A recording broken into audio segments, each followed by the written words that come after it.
Good morning. Good morning, sir. Sorry for the delay.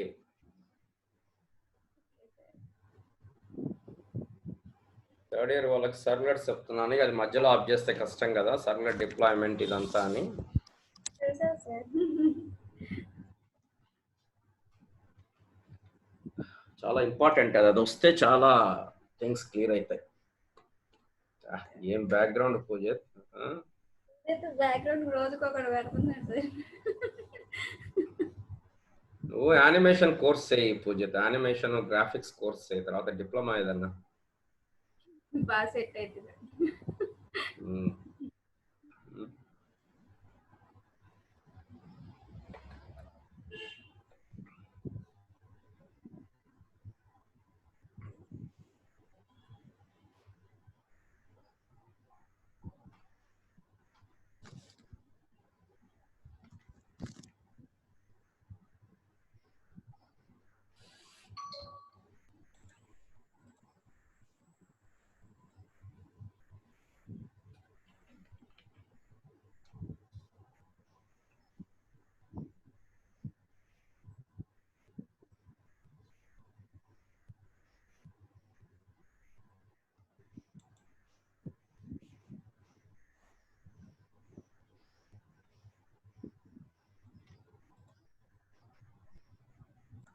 class on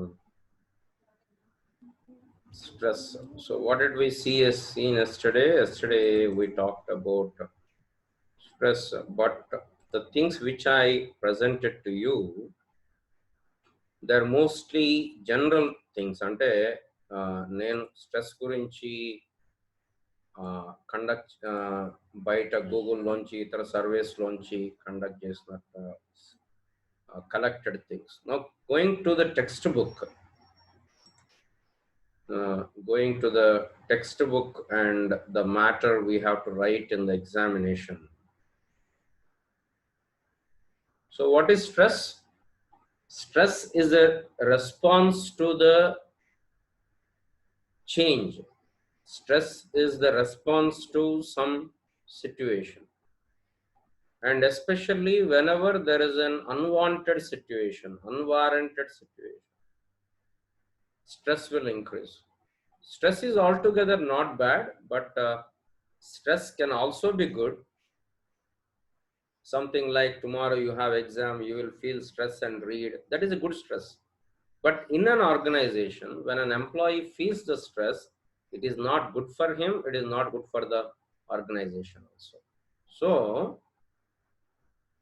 yesterday we have seen what are the real causes of stress, and how the people in this new world, in this altogether, అంటే ఒక 20-30 years క్రితం ఉండేటువంటి human లైఫ్కి ఇప్పుడు ఉండేటువంటి human లైఫ్కి there is a great difference.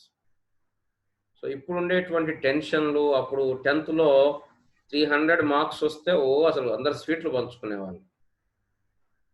మా కాలంలో పాస్ అయితే అదో పెద్ద గొప్ప, కానీ ఇప్పుడు అట్లా లేదు. ఇప్పుడు 600కి 550 ఇచ్చినా కూడా వాడు ఏడ్చుకుంటూ కూర్చుంటాడు 560 రాలేదు అని.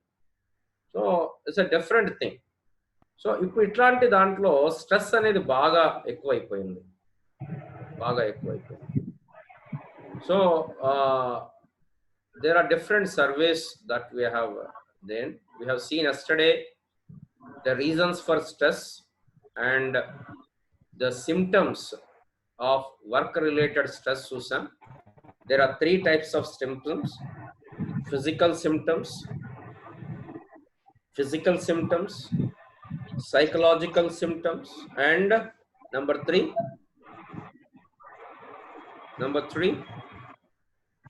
behavioral symptoms. Physical symptoms, psychological symptoms, and behavioral symptoms. Physical symptoms enti fatigue, tension, headache, heart palpitation, sleeping disorders, gastro problems, dermatological skin problems, కొంతమందికి మొటిమలు కూడా ఎక్కువ వస్తాయి టెన్షన్ తోటి, And psychological symptoms, depression, anxiety, discouragement, irritability, pessimism. ఇక నా వల్ల ఏం కాదు, మొత్తం అయిపోయింది, నేనేం చేయలేను, అది ఇది. These are all psychological symptoms. Feeling of ఇక అంటే ఇక నా వల్ల కాదు అనేటువంటి ఒక పెద్ద ఇవన్నీ ఫీలింగ్సే. ఇక్కడ ప్రాబ్లం ఏంటంటే ఇవన్నీ బయటికి కాదు తీసి పక్కన పెట్టడానికి, ఇవన్నీ ఎక్కడ ఉంటాయంటే మన మైండ్లో ఉంటాయి. సో వీటి గురించి మనకు తెలియకపోతే మనం వీటితో డీల్ చేయలేం. Unable to concentrate, these are the physical symptoms. Now coming to the behavioral symptoms, work కి వెళ్ళరు, అబ్సెంట్ అయిపోతారు, అగ్రెషన్, త్వరగా కోపం వస్తుంది, క్రియేటివిటీ తగ్గిపోతుంది, ఇనిషియేటివ్ తగ్గిపోతుంది, పర్ఫార్మెన్స్ తగ్గిపోతుంది. ఇంటర్పర్సనల్ రిలేషన్షిప్స్ లో ఒక రిలేషన్షిప్ లో ప్రాబ్లం ఉంటే that will effect all other problems. చాలా మంది ఇళ్లలో చూస్తాం, వాళ్ళ ఆఫీస్లోనూ ఎక్కడో ప్రాబ్లమ్స్ ఉంటాయి, ఇంటికి వచ్చి దాన్ని చూపించేస్తారు, ఆటోమేటిక్ ఏమైపోద్ది, ఆ ఎఫెక్ట్ ఇక్కడ పడుతుంది. And mood swings, irritability, lower tolerance of frustration and impatience, disinterest, ఎవరితో మాట్లాడకుండా ఐసోలేషన్ అయిపోతారు, లేకపోతే సెల్ ఫోన్ పట్టుకొని కూర్చొనిగా వాళ్ళ లోకంలో వాళ్ళు ఉంటారు. This is about stress. ఇదేదో మనం నవ్వుకోవటానికో లేకపోతే అదో జస్ట్ ఇన్ఫర్మేషన్ కోసం అని కాదు. సమ్వేర్ ఇన్ అవర్ లైఫ్, మన లైఫ్లో, మన ఫ్రెండ్స్ కానీ మన ఫ్యామిలీ మెంబర్స్ లైఫ్లో ఏదో ఒక ఫేజ్లో ఈ స్ట్రెస్ అనేది ఉంటుంది, దాంట్లో ఎటువంటి డౌట్ లేదు. సో దాన్ని ఎట్లా డీల్ చేయాలి అనేది we have to think about it. So yesterday we have taken some personal steps. ఏం చూసాం, సమ్ బెస్ట్ థింగ్ ఏంటంటే doing some regular relaxation, meditation, yoga, some exercise. చాలా సర్వీస్ ఏం చెప్తాయంటే going to gym or going to regular exercise will create some what we say good enzymes, good liquids in our brain, so that we'll feel satisfied.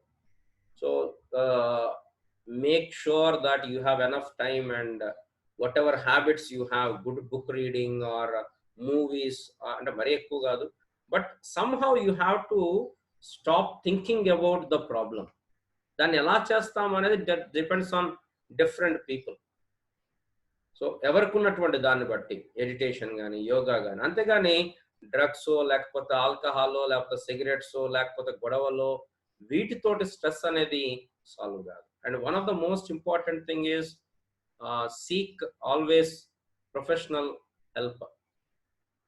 There are very few number of psychiatrist are available in India, but always seek help from psychologist. మన ఖమ్మంలో అయితే మన వంశీ వాళ్ళ father ఉన్నారు, మన programmer Vamsi ఉన్నాడు కదా, వాళ్ళ ఫాదర్ ఉన్నారు, సతీష్ గారు. Is a good psychologist. So if you have any stress related problems or something like that, you can consult him, because it is very very important. So మనం ఎస్టర్డే మనం చూసాం type A personalities, type B personalities.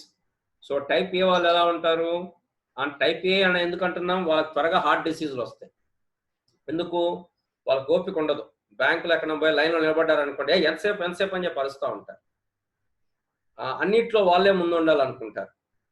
ఇక వాళ్ళకి పని అంటే అప్సెస్ అయిపోతారు, పని తప్ప ఇంకా వేరే ముందు చేసేయాలి ఈ పని అన్నట్టుంటారు. అచీవ్మెంట్ ఓరియంటెడ్, నాకు రావాలి అంటే వాళ్ళు ఆడతారు. దేనికి ఆడతారు, గెలవటానికి ఆడతారు. ఇంత తట్టుకోలేరు. ఇప్పుడు చిన్న చిన్న గేమ్స్ ఆడుతుంటాం, షటిల్ ఇట్లా, పక్కన పార్ట్నర్ తప్పు చేసినా తట్టుకోలేరు.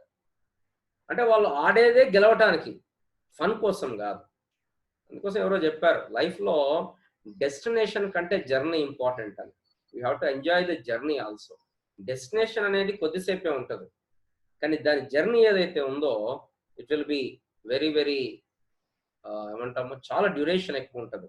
కాబట్టి దేన్ని ఎంజాయ్ చేయాలి అంటే డెస్టినేషన్ కాదు, జర్నీని ఎంజాయ్ చేయాలి. చాలా మంది డెస్టినేషన్ కోసం జర్నీని త్యాగం చేస్తారు. ఓకే, అగ్రెసివ్గా ఉంటారు, స్ట్రెస్ అయిపోతుంటారు. ఇది కామన్ టైప్ ఏ. వీళ్ళతో ఉన్న రిస్క్ ఏంటి అంటే, అన్ని సర్వేలు కంపల్సరీ కాదు ఇది, బట్ మాక్సిమం సర్వేస్ చెప్తున్నటువంటి సంగతి ఇది. ఓకే, నా ఇంకా టైప్ బికి వస్తే, నిన్న నేను చెప్పినట్టుగా టైప్ బిలో వీళ్ళు రిలాక్స్గా ఉంటారు, మిన్ను విరిగి మీద పడ్డా చలించరు అనమాట. చేద్దాంలే అసైన్మెంట్ అంటే రాద్దాంలే ఇప్పుడు తొందర ఏముంది ఇంకా టైం ఉంది కదా అనుకుంటా. సో ఎక్కడ టెన్షన్ పడరు. వీళ్ళు ఏంటంటే గెలవటానికి ఆడరు, ఎంజాయ్ చేయటానికి ఆడతారు. ఒకవేళ ప్రాబ్లం వచ్చినా పెద్దగా చెల్లించరు, చేద్దాంలే తొందర ఏముంది రాకపోతే ఏమవుతుంది అన్నట్లు ఉంటారు. They are flexible, they are creative. And వీళ్ళతో వచ్చిన ప్రాబ్లం ఏంటంటే తొందర చేయరు పని. చేద్దాంలే రేపు ప్రొకాస్టినేషన్ అనమాట. ప్రొకాస్టినేషన్ అంటే తెలుసు కదా, ప్రోక్రాస్టినేషన్ అంటే వాళ్ళు తొందరగా పనిని బాగా వాయిదా వేస్తారు, బాగా వాయిదా వేస్తారు.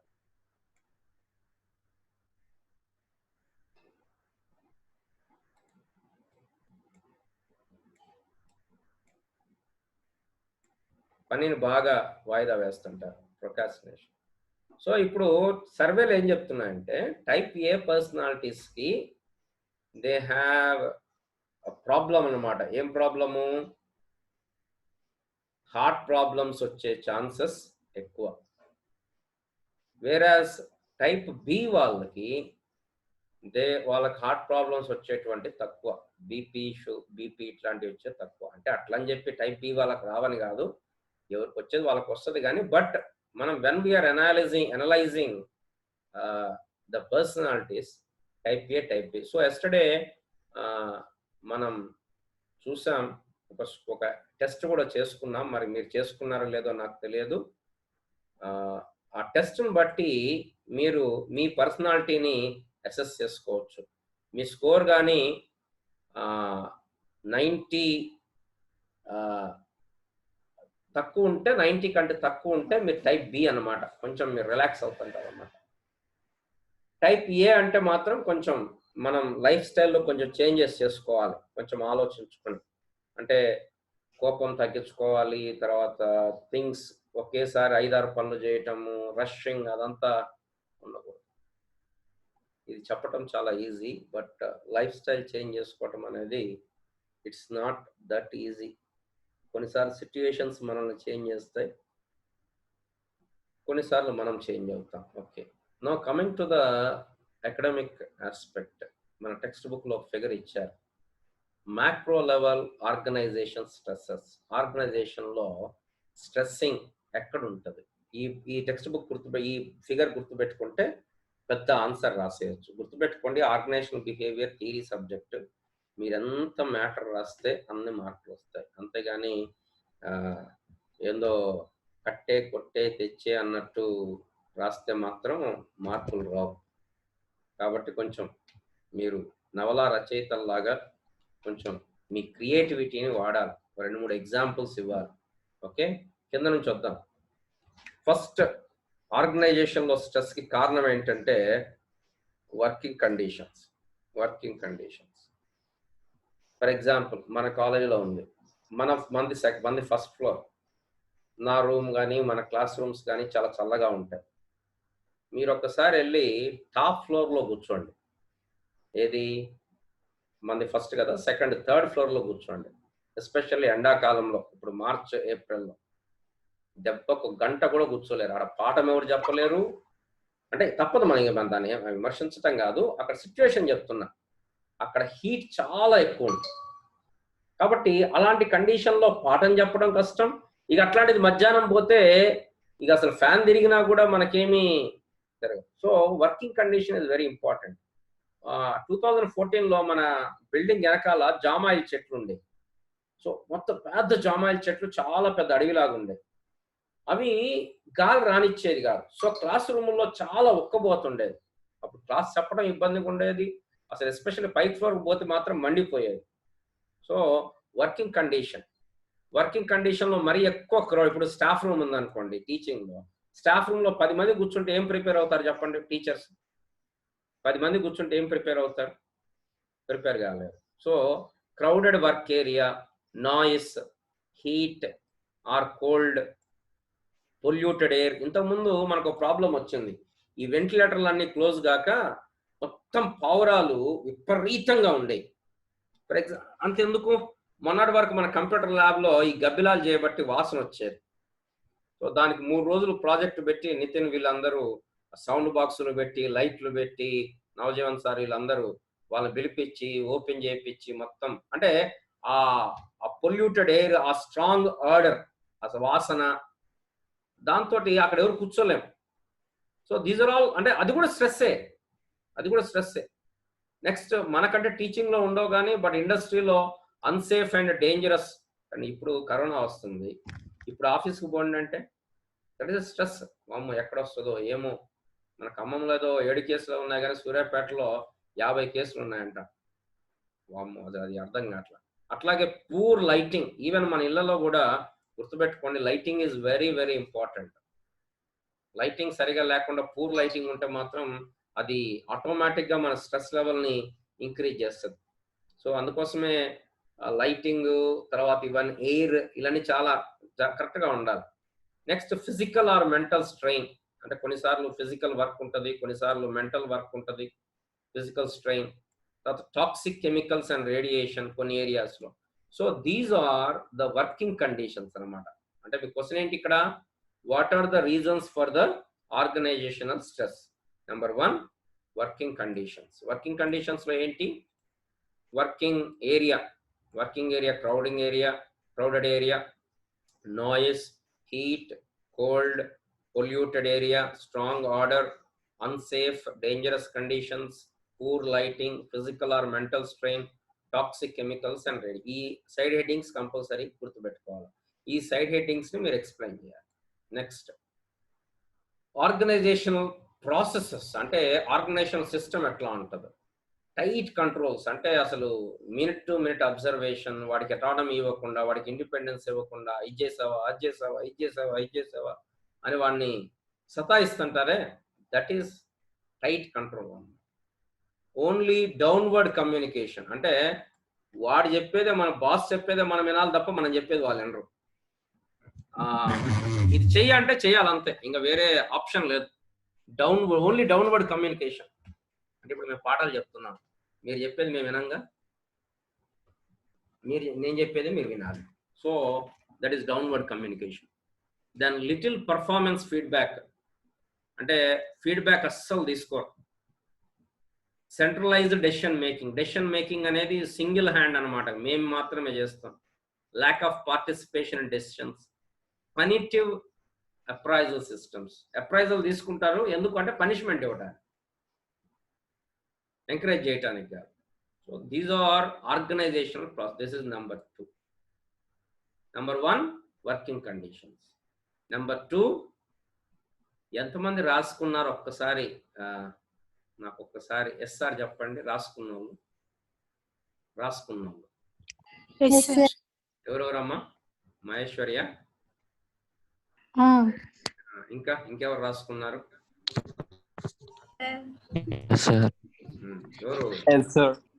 Very good.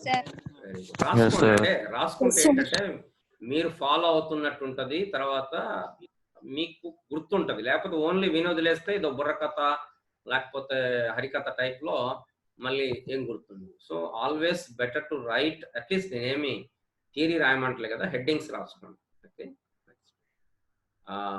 Okay. Next number 3 organisational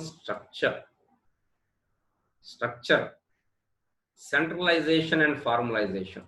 అంటే ఆర్గనైజేషన్ స్ట్రక్చర్లో సెంట్రలైజేషన్, సెంట్రలైజేషన్ అంటే అనుకు మరీ నోట్స్ చూపించొద్దులే నాన్న, నువ్వు రాసుకో చాలు. మరీ నోట్స్ చూపిస్తున్నావు నాకు. ఓకే, సెంట్రలైజేషన్ అండ్ ఫార్మలైజేషన్ అంటే మొత్తం కూడా మేనేజ్మెంటే హ్యాండిల్ చేయాలి. ఇక స్టాఫ్ అంటే లేకపోతే మేనేజర్స్కి ఏం ప్రాబ్లం ఏమీ ఉండదు. రెండోది స్టాఫ్ కాన్ఫ్లిక్ట్స్. లైన్ స్టాఫ్ అంటే ఒకే పని 2-3 చేస్తున్నప్పుడు కాన్ఫ్లిక్ట్ వస్తుంది. నెక్స్ట్ లెసన్ అదే. ఈ స్ట్రెస్ తర్వాత లెసన్ ఏంటంటే కాన్ఫ్లిక్ట్ అంటే ఏంటి? గొడవ, డిస్ప్యూట్. సో ఆ డిస్ప్యూట్ రాకుండా అవాయిడ్ చేయాలా, వచ్చిన దాన్ని ఎలా రిజాల్వ్ చేయాలి అనేది next lesson. Monday will talk about that. So conflicts వస్తాయి ప్రాసెస్లో. ఎందుకంటే ఇప్పుడు ఆర్గనైజ్ స్ట్రక్చర్లో ఒక పని ఒకళ్ళకి చెప్పకుండా 2-3, ఇప్పుడు సపోజ్ నేనే ఉన్నాను, నేను ఇద్దరు ముగ్గురికి రిపోర్ట్ చేయాలి అంటే దెర్ విల్ బి అంబిగ్విటీ. లేదు నేను ఒక్కరికి రిపోర్ట్ చేయాలి, ఇంకో నా బాస్ ఈయన అని చెప్పి నాకు చెప్పారు అనుకోండి, I will be happy. So structure is important. Then role specialisation, ఇగో వీళ్ళు ఈ పని, వీళ్ళు ఆ పని. నెక్స్ట్ రోల్ అంబిగ్విటీ, నువ్వేం చేయాలో కరెక్ట్ చెప్పకుండా ఎందుకు చేయలేదు అని అడిగితే obviously there will be conflict.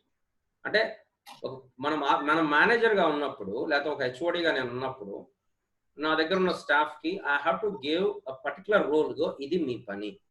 అది చెప్పకుండా జనరల్గా నువ్వు ఎందుకు చేయలేదు అని చెప్పి ప్రిన్సిపాల్ మేనేజర్ వచ్చి అడిగారు అనుకోండి, it's not correct. We have to, there should not be any ambiguity in the role. And నిన్ననే మనం అనుకున్నాం, no opportunity for advancement, promotion కానీ శాలరీ ఇంక్రిమెంట్స్ కానీ లేవనుకోండి, ఆబ్వియస్ గా పీపుల్ ఏమవుతారు, స్ట్రక్చర్ లో అది లేకపోతే, అంటే ఆర్గనైజేషన్ లో కంపల్సరీ ఏముండాలంటే ఎంతో కొంత అడ్వాన్స్మెంట్, ఎంతో కొంత ప్రమోషన్ ఉండాలి. లేవనుకోండి, nobody will work with happiness. అది కంపల్సరీ, అది చిన్నదో పెద్దదో కానీ కంపల్సరీ అందరు కూడా they have to what we say, there should be some method of appreciation. మనం చూసాం, గుర్తుందా మీకు, ఫస్ట్ యూనిట్ లో అవార్డింగ్ సిస్టమ్స్ చూసాం, అవార్డింగ్ సిస్టమ్. సో అట్లాంటివి. Or otherwise next reason is restrictive and untrusting culture. ఎవరు నమ్మరు, గ్రూపులు ఉంటాయి, వీళ్ళదో గ్రూప్ ఉంటుంది, వాళ్ళదో గ్రూప్ ఉంటుంది. ఎవరో నా స్క్రీన్ మీద గీతలు వేస్తున్నారు. సో అట్లాంటిది అనమాట. These are the 3.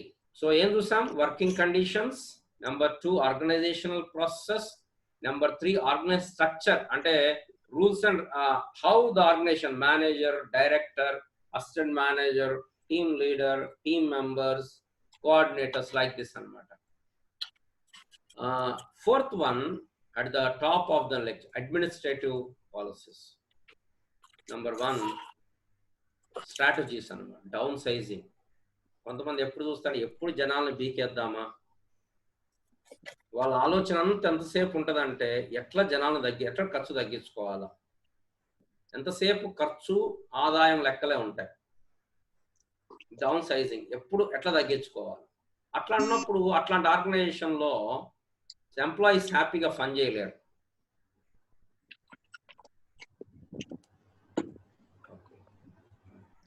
సో చాలా ఉన్నాయి awards. Next number 2 competitive pressure. అంటే ఎవరు ముందు చేస్తారు, ఎవరు ముందు చేస్తే వాళ్ళకి ప్రైజులు, అట్లాంటి ప్రెషర్స్. తర్వాత మెరిట్ పే. మనం అనుకున్నాం కదా, ఇప్పుడు ఒక వ్యక్తికి 5,000 ఇంక్రిమెంట్ అడిగితే 10,000 ఇస్తే హ్యాపీగా ఫీల్ అవుతాడు. కానీ ఒక 2 రోజుల తర్వాత పక్కనోడికి 15,000 వచ్చిందంటే వీడి హ్యాపీనెస్ అంతా పోద్ది. సో ఈ పే అనేది ఏం చేస్తుంది అంటే చాలా డిఫరెన్స్ క్రియేట్ చేస్తుంది. చాలా మంది ఎలా ఉంటారంటే, నేను ఎందుకు పని చేయాలా, దాన్ని ఏమన్నా మనం ఈక్విటీ థియరీ అన్నాం. మీకు గుర్తుంటే ఈక్విటీ థియరీ. చాలా మంది ఎలా చేసుకుంటారంటే, నేను ఇంత వర్క్ చేస్తున్నా, నాకు ఇంత శాలరీ ఇస్తున్నారు, బట్ అదే వర్క్ పక్కనోడు చేస్తున్నాడు, ఆయనకి శాలరీ ఎక్కువ ఉంది. అట్లాంటప్పుడు నేను ఎందుకు చేయాలా? కాబట్టి ఏం చేస్తారు, తమ వర్క్ తామే తగ్గించుకుంటారు. That is merit play. Rotating work shifts. కొన్ని నైట్ షిఫ్ట్స్ ఉంటాయి. ఫస్ట్ లో చాలా సూపర్ అనిపిస్తుంది, నైట్ వర్క్ చేస్తున్నాం, నైట్ షిఫ్ట్ అది ఇదని ఊహించుకుంటారు. దాని తర్వాత హెల్త్ డిజార్డర్స్ చాలా కష్టం అయిపోద్ది, ఎస్పెషల్లీ లేడీస్ లో. Next bureaucratic rules.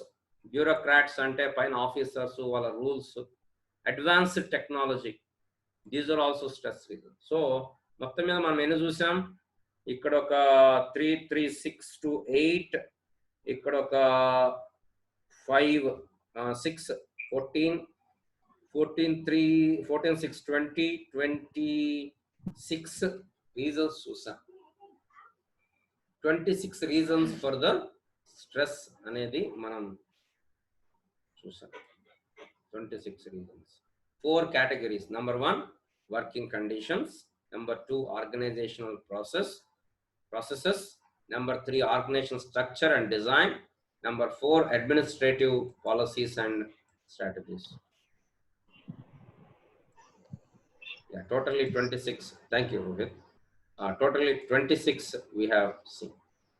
ఇవి కాకుండా ఆర్గనైజేషన్లో కాకుండా బయటివి కూడా స్ట్రెస్కి రీజన్ అవుతాయి. ఇప్పటి వరకు మనం ఏం చూసాం, విత్ ఇన్ ద ఆర్గనైజేషన్లో స్ట్రెస్ ఎందుకు వస్తుందో చూసాం. బట్ చాలాసార్లు స్ట్రెస్ అనేది విత్ ఇన్ ద ఆర్గనైజేషన్ రాదు, బయట నుంచి కూడా వస్తుంది. బయట నుంచి ఎట్లా వస్తుంది? ఇప్పుడు కరోనా వచ్చింది, ఇప్పుడు ఇది బయటిది ఆర్గనైజేషన్లోది కాదు, but it is making us to feel stress.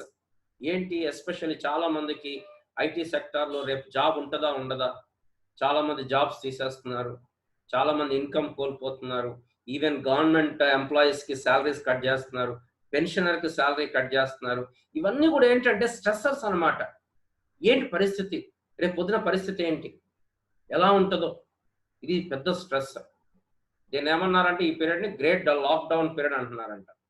So salaries కరెక్ట్గా వస్తాయి. ఈవెన్ గవర్నమెంట్ దగ్గర డబ్బులు లేవు ఇప్పటిదాకా గవర్నమెంట్ అంటే ఎట్లయినా ఇస్తారులే అన్న ధైర్యం ఉండేది. ఇప్పుడు గవర్నమెంట్ దగ్గర డబ్బులు లేవు, రేపు నెక్స్ట్ ఇస్తారా లేదో తెలియదు. సో ఇలాంటివి ఎక్స్ట్రా ఆర్గనైజేషనల్ స్ట్రెస్ అన్నమాట. సొసైటల్ చేంజ్, ఇప్పుడు సొసైటీ చేంజ్ అయింది. Number 2 technological change. ఇప్పుడు తక్కువ కానీ ఇప్పుడు ఆఫీసులన్నింటిలో కంప్యూటర్స్ వచ్చిన కొత్తలో చాలా ఇబ్బంది పడ్డారు ఎంప్లాయీస్. ఎందుకు? వాళ్ళకి కంప్యూటర్ రాదు, వాళ్ళకి వచ్చింది టైప్ మిషనే, టైప్ మిషన్ మీద ఎన్నైనా కొడతారు. కానీ సడన్గా కంప్యూటర్ వచ్చేసరికి వాళ్ళు చాలా స్ట్రెస్ ఫీల్ అయ్యారు. కానీ ఇప్పుడు అది లేదు, కొంచెం అలవాటు అయిపోయారు. నెక్స్ట్ గ్లోబలైజేషన్, అది కూడా ఒక స్ట్రెస్కి కారణం. ఎందుకంటే వేరే దేశం వాళ్ళు అడ్వాన్స్లో ఉంటారు, మనం బ్యాక్వర్డ్లో ఉంటే that will cause a stress. Then the family, కుటుంబంలో ఉన్న ప్రాబ్లమ్స్ కూడా స్ట్రెస్కి కంపల్సరీ. ఫ్యామిలీలో ఉన్న problems compulsory that will effect a person's performance. Relocation, ఒక్కోసారి మనం మారిపోతాం, వేరే లొకేషన్కి వెళ్తాం, అప్పుడు అక్కడ next economic conditions, economic and financial. ఇప్పుడు కొన్నిసార్లు ఏమైపోతుంది, ఫ్యామిలీలో అప్పులు ఎక్కువైపోతాయి, లోన్స్ ఎక్కువైపోతాయి. That will cause a big stress on the people. నిద్రపోయినా లేచినా అదే గుర్తొస్తుంది, అది తప్ప ఇంకా వేరేది గుర్తురాదు. జూమ్ కూడా ఇప్పుడు కొత్త టెక్నాలజీ. సరే నేనంటే కొంచెం అడాప్టివ్ కాబట్టి నేను టకటక ఏదో వాడేస్తున్నాను. చాలా మందికి ఈ టెక్నాలజీ అడాప్టేషన్ రాకపోయేసరికి వాళ్ళు ఇబ్బంది పడుతున్నారు. Next race. ఇప్పుడు మనం అమెరికా పోయామనుకోండి, మనం ఎంత చేసినా కూడా వీఆర్ ఇండియన్స్ అంతే. అక్కడ రేషియల్ ప్రాబ్లమ్స్ అండి అమెరికాలో తక్కువ, కానీ వేరే చోట ఇంకెక్కువ ఉంటాయి రేషియల్ ఫీలింగ్స్. మన ఇండియాలో చెప్పాలనుకుంటే క్యాస్ట్ ఫీలింగ్స్ అనుకోండి, కొన్ని చోట్ల క్యాస్ట్ ఫీలింగ్స్ ఎక్కువ ఉంటాయి, కొన్ని క్యాస్ట్స్కే అక్కడ ఎక్కువ ఉంటుంది. Next gender, residential and community conditions. So ఇవన్నీ కూడా ఎక్స్ట్రా ఆర్గనైజేషనల్ సౌదీ, అజయ్ చెప్పాడు, సౌదీ అట్లాంటి వాట జెండర్ ఫీలింగ్ ఉంటుంది. అక్కడ పోయి అమ్మాయిలు ఏం చేయలేరు, అక్కడ పోయి నేను ఉద్యోగం చేస్తానంటే కుదరదు. So how many things here? 1 2 3 4 5 6 7 8 9 10 11 extra organization, 26 organizational stressors. Extra organizational stresses 11 మనం చూసాం. సో ఇంకొంచెం ఎక్స్ప్లెనేషన్ చేసుకుంటే, it is generally recognised that a person's family has a big impact on one stress level. ఒక యూనివర్సిటీ వాళ్ళు అమెరికాలో they have done research for some 70-80 years research చేశారు. ఎవరు హ్యాపీగా ఉంటారు అంటే, డబ్బులు ఉన్న వాళ్ళు హ్యాపీగా ఉంటారా, అధికారం ఉన్న వాళ్ళు హ్యాపీగా ఉంటారా, అందంగా ఉన్న వాళ్ళు హ్యాపీగా ఉంటారా, లేకపోతే ఇన్ఫ్లుయెన్స్ ఉన్న వాళ్ళు హ్యాపీగా ఉంటారా, ఫేమస్ పీపుల్ హ్యాపీగా ఉంటారా అని చాలామంది చేశారు. అందంగా ఉన్న వాళ్ళు హ్యాపీగా ఉండాలి అంటే మ్యారిలిన్ మన్రో ఆత్మహత్య చేసుకోకూడదు,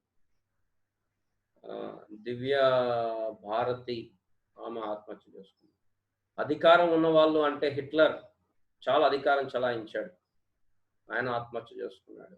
ఇన్ఫ్లుయెన్స్డ్ అంటే పేరు ప్రఖ్యాతులు ఉన్న పీపుల్, ఎర్నెస్ట్ హెమింగ్వే అని ఆయన ఒకప్పుడు పెద్ద రచయిత, ఆయన కూడా ఆత్మహత్య. అంటే నేనేం చెప్తున్నాను అంటే, ఎప్పుడు పీపుల్ హ్యాపీగా ఉంటారో రీసెర్చ్ చేస్తే తెలిసింది ఏంటంటే, ఎవరికైతే ఫ్యామిలీ రిలేషన్స్ కరెక్ట్గా ఉంటాయో, తన చుట్టూ ఉన్న వాళ్ళతోటి చక్కని రిలేషన్ ఉంటుందో, పేరెంట్స్, స్పౌస్, చిల్డ్రన్, వాళ్ళతోటి హ్యాపీ రిలేషన్ ఉంటుందో they are the most happy people.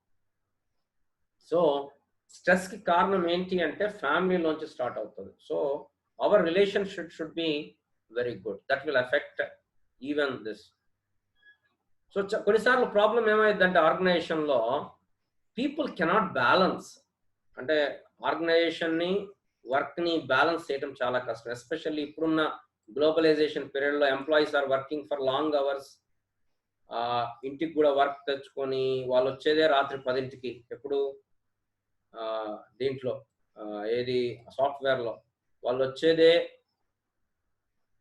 10ంటికి. ఆ 10ంటికి వాళ్ళు వచ్చి మళ్ళీ అప్పుడు వర్క్ స్టార్ట్ చేశారనుకోండి, ఇంట్లో వాళ్ళ పరిస్థితి ఏంటి?